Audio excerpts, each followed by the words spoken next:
Sizame la kobhuti bakho. Uzame ini? Ukuthi oyedwa angitholele umntwana. Nangu umfazi engijwayela ngapha. Enze njani? Angimithisi. Angimithisi utshaki uyahlanyela ekhanda lakho wena. Bafethu. Ngicela ungiye ngikhulume nomngami. Angithi nini ningithathe nazo ngibeka la nathi ngikhulume naye. Ngithetheleni ngikhulume naye. Enze njani? Cha hayi phela ukuthi angimithise ngokuthi Enze njani? size baba ziningi Uyazi indlela ukuthi mina zokwenza lezi zinto. uyazi ungasebenza kanjani lezi zesilungu esingenza ngazo ukuze sithole umntwana. Wena. Sengiyahlanya mina manje. Sengiyahlanya. Uthe wena ufuna ukulala nomfowethu. Hayi bengingasho mina ukuthi silale size senze. Bengisho ukuthi mhlawumbe kuthathwe nobu budoda bakhe ngetechnology lesenziwa manje baba nawe uyayazi lezi zinto. Lalela la. Mina nawe siplanela umshado. Angithi? Awukho umshado esizowenza lana ngingenangane mina. Ngikhathale mina ngithuka oma wakho, ngithuka oma wakho. Usuphilela abantu kwamanye wena wangitshela ukuthi wena unendaba nakuthi abantu bathini. Phela abantu manje Usuphilela abantu wena manje. Ngikudle egcekeni usuke ungekho ule emsebenzini. Ungishayise ngomoya kancane. Uthi kunjani? Usuke ungekho ule emsebenzini bengigudle ubusuku nemini mina lapha. Khathele ingane angikwazi ukuyiplana ngiyezwa. Ingane yofika ngesikhathi sayo. Siphi isikhathi? Iminyaka iyahamba. Ngiyoze ngishaye 40 years ngingenamntwana mina. Ontanga bami manje bawogogo mina ngihlela angingane mina. Ufuna muphi ubafu? Hawu. Wena uyalunywa la ngaphansi ngiyakubona. Uyalunywa uphethwe impene ngakubona futhi uthi uyamfuna wena ubafu. Hayi okwakho ke lokho mina ngikwazi. Futhi ngabe ngithi ngisiza wena. Bafuthi bonke ngibona ufuna usikhumbuzo wena uyalunywa la ngaphansi. Mfethu yona into engilethele yona la.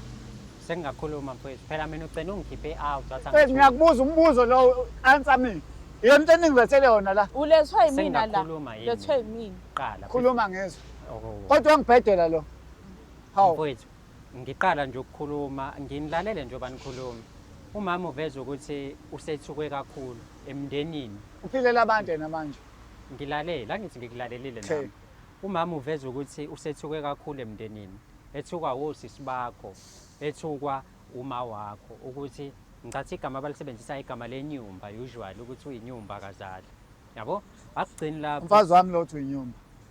Ngisho igama elisetshenziswa kumuntu ongazali. Setshenziswa ubani ekhaya? Kodwa yazi ngathi inkinga zakho eziningi baba. Okay, khuluma ngiqhubeka. Yazi inkinga zakho eziningi. Qhubeka ngilalela. Okay, inkinga yokuqala le kumele siyitheklishe. Inkinga yesibili uyazi ngale nkinga lena. Senihambele kakhulu ongenza mhlawumbe usenamba odokotela and niyazi ukuthi inkinga ikephi. Because mina ngiyazi inkinga. Kodwa njengoba seningifakele sengiyabona ukuthi hayi umama unayo inzalo. Inkinga uwena. Wazi ngani? Nangesho ukuthi angazama abafowenu. Washo yabo lokho mina ukuthi angazama abafowenu ukhona lokho kuyangivezela ukuthi inkinga akusiyena umama. Yabo. Ufuna ahlajwe abafowethu ngingane. Uyasho nje ukuthi uzokwenza angisho ukuthi akwenzeke. But uyasho ukuthi angenza ngendlela yesimanje. Ukuthi mfethu ngisho mfethu ungatshela mfethu umthomo mfethu ashaye ipatroga lana ispam isidoda sakhe siphume. Impilo eqhubeke. Talking about umjolo show khumbula ukuthi we partnered with EasyBet. Lokho ke ukutshela ukuthi you can sign up, you can get 50 rand sign up bonus ngokusebenzisa icode ewumjolo. Icode yakho it's UMJOLO. That is umjolo. Ngaloko uyakwazi uthola 15% weekly cashback, uthole 50 rand sign up bonus, uphinde futhi uthole 150 first deposit match ngokusebenzisa nje icode lengikutshela yona umjolo UMJOLO.